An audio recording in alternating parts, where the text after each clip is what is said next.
My best friend in the world was Rod Loudermilk. He took the name Photius when he and I came into the church together. And Rod was probably one of the finest men I'd ever known. To this day, he is my example of what it means to be a good man. He was dependable. He was smart. He was quick-witted. Good preacher. Not as good as me. But he was a fine man. His wife and his sons thought the sun and moon rose and set on that man. They absolutely loved him with all their hearts. And when Rod was diagnosed with a brain tumor, I watched as those precious people wondered what in the world was going to look like. In fact, I asked myself that same question. You've heard me tell this story that the week Rod died, I went to see him on a Monday, and he smiled to me and told me, he greeted me as he always greeted me every time we talked. He greeted me, he said, "Hey, buddy, I sure do love you." That's the way Rod always greeted me. And so, when I went to see him as he's there at home, we'd been battling this brain tumor for almost 2 years, and we thought we had it beat, and then it turned out that we didn't. And I walked into Rod's bedroom at his house, and they'd set up the hospital bed there for him. And I remember what he had told me on the phone that prompted me to come down to come and see him. I was actually traveling with Orthodox Christian Network at the time, and I needed to leave early and get down there to be with Rod. And he said, he told me over the telephone, he said, "Buddy, this medicine isn't going to help me. It's only it's only prolonging my agony. I'd rather just go ahead and go to be with the Lord." I said, "All right, buddy, I'm on my way." So I got there, and he smiled at me, and he looked at me, and he said, "Oh, yes, hey, buddy, I sure do love you." He said, "Isn't this wonderful?" I said, what do you mean, wonderful? "Buddy, I'm going to confess to you, I don't know what the world looks like without you in it. So you're going to need to help me out here.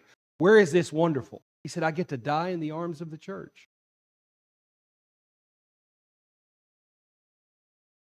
And as many times as I've told that story, the thing that continually strikes me about that story and about the power of that story is that those words flowed from a character, from something inside, not something external. He wasn't performing a show. He wasn't saying words for posterity. His words and his actions flowed from an internal reality of his life. That's the reason why he always told me, he said, "Now, Barnabas, no life is a total waste."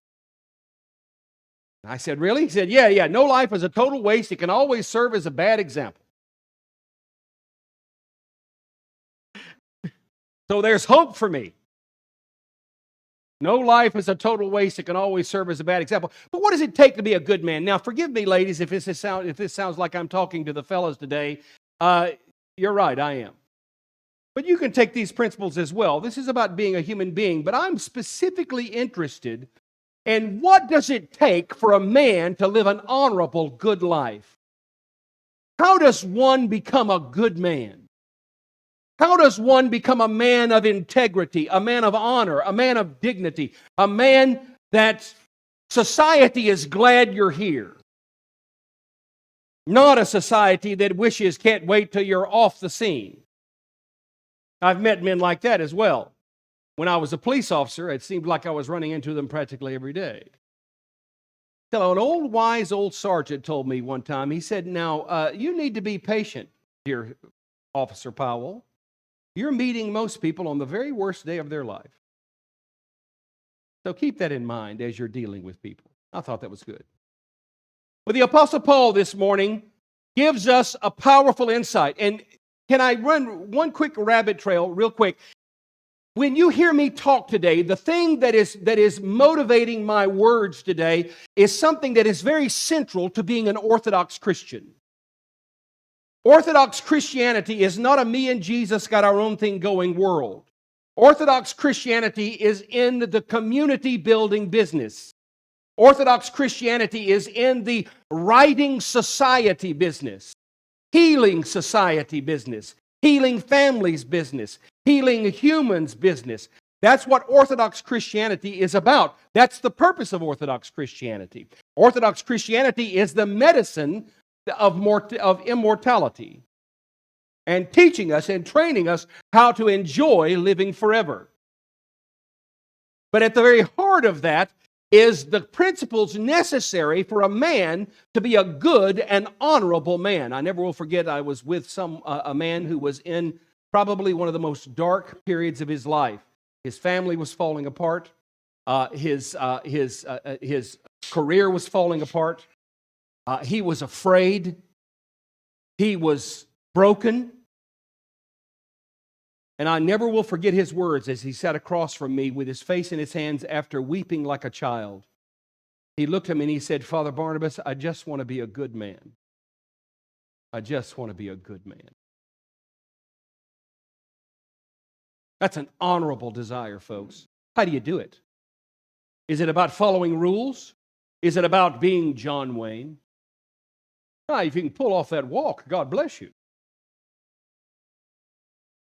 Is it about owning lots of guns and being a macho man? Yes, it is. You're exactly right. Because I happen to actually own lots of guns and am a macho man. Is that what it's about? Is it about a stereotype that we have all grown up around, and the man who is stoically silent and standing, it's pouring down rain and the wind is blowing his hair and the lightning is flashing, he's just standing there solid? Is that what it is to be a good man? Maybe. But the reality is, brothers and sisters, the key to being a good man is found in our passage today in the epistle lesson. If you have your program, go ahead and get it out. Look at it. Look at the words. It's extremely... You ought to know this passage, folks. The Apostle Paul gives 4 insights in making the men that he mentions in this passage, the men that he says 2 powerful things about. The Apostle Paul mentions several men in this passage, and 1 lady, by the way. I don't want to get Priscilla off. I don't want to get the folks who love Priscilla off in a bad way.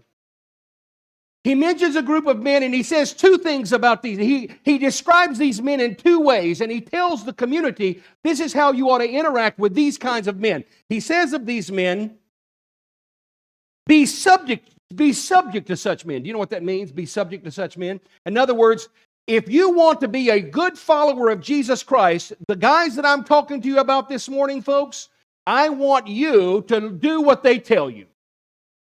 Be subject to those men. If you want to be an honorable man, if you want to learn how to be a good man, if you want to learn to develop your character in such a way that leaves a mark on your family and on your community and on your parish, be subject to the men that the Apostle Paul mentions today. Be subject to them. You know what that means.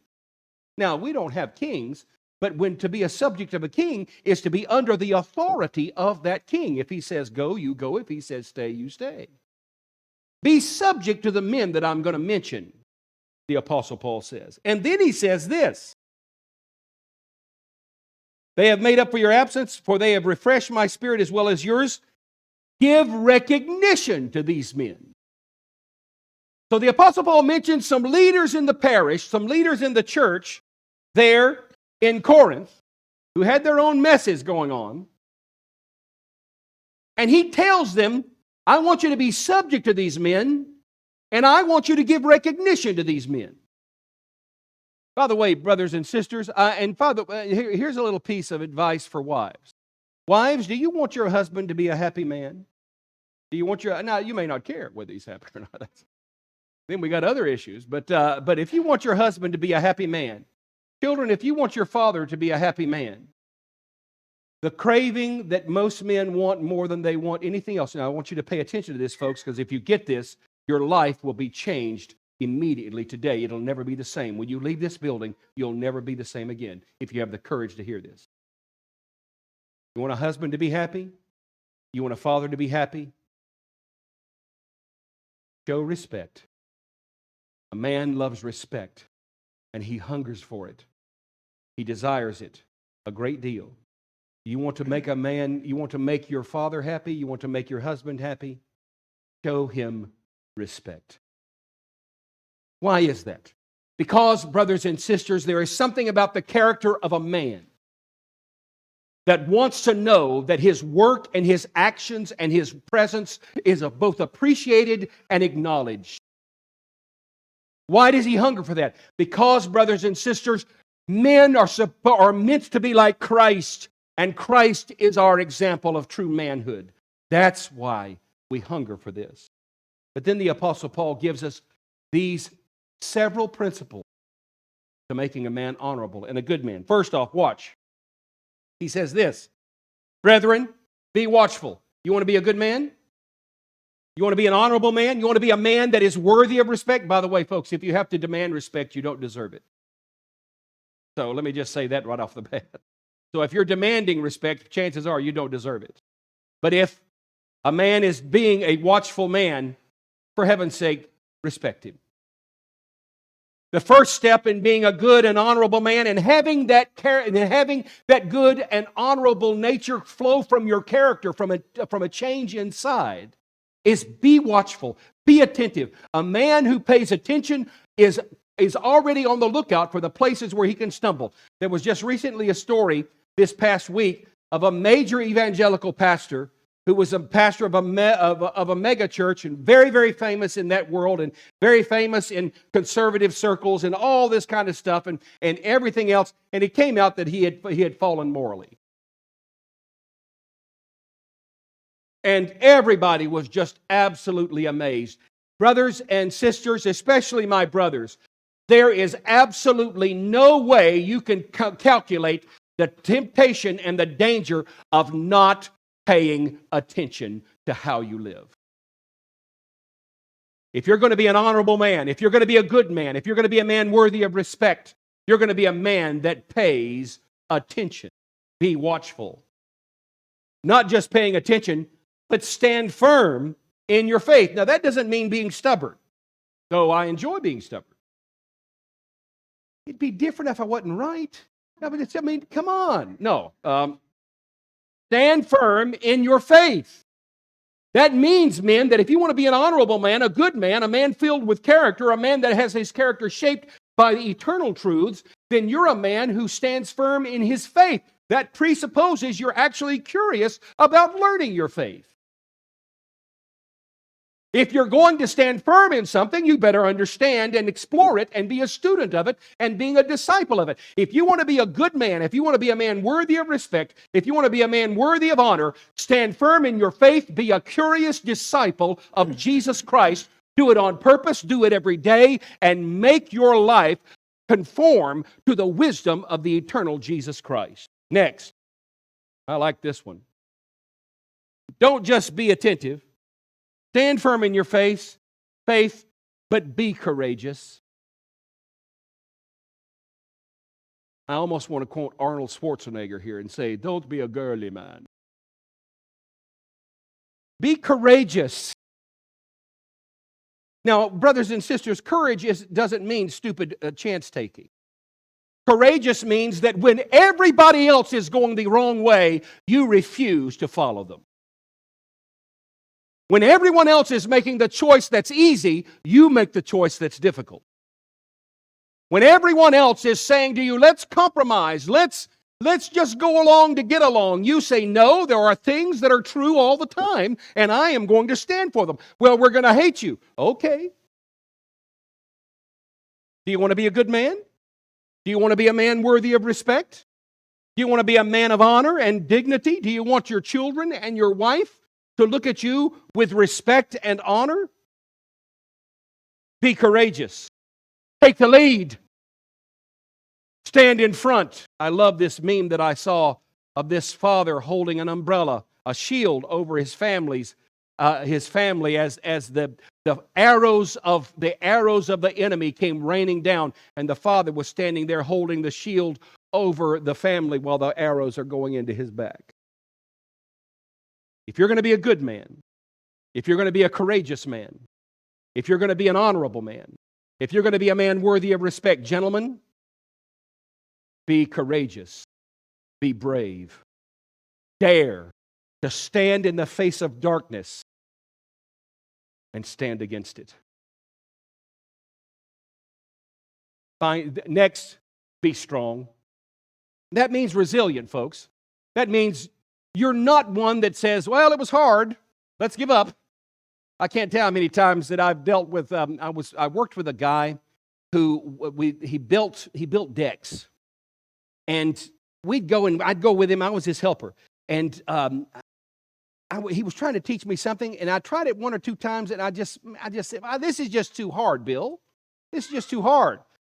And he said, can't never could, boy. You don't say can't. Be strong. Be resilient. Keep going even when you're tired. And finally, the very key to being a good man, an honorable man, a man worthy of respect. Let all that you do be done in love. Now, I'm not talking about the mamby-pamby, syrupy, Hollywood-esque, you complete me pasaria that they pass off as love nowadays. That's not love, folks. Love means standing even when you're unloved. Love means returning kindness and love and mercy with people who don't love you. They don't love you, but you love them anyway. They don't respect you, but you love them anyway. They don't honor you, but you love them anyway. Let everything in your life, men, if you want to be a good man, an honorable man, a man worthy of respect, let your actions be motivated by your love for those around you and your love for Jesus Christ. Let that be your motivation, and your actions will match your words, and your life will be good and honorable and worthy of both being subjected to and recognized. This morning, gentlemen, are you a good man? Are you a good man? Are you an honorable man? Are you a man that we can look at and say, guys, if you want to be a good man, just do like this fellow here. That's our goal for you. That's Christ's desire for you this morning. That's what your children and your family are begging you to become, whether they know it or not. That's what your parish desperately needs, and you men. And that's what Christ has given everything to give you every tool you need to become that man. This morning, I want to be a good man. Fellas, will you join me?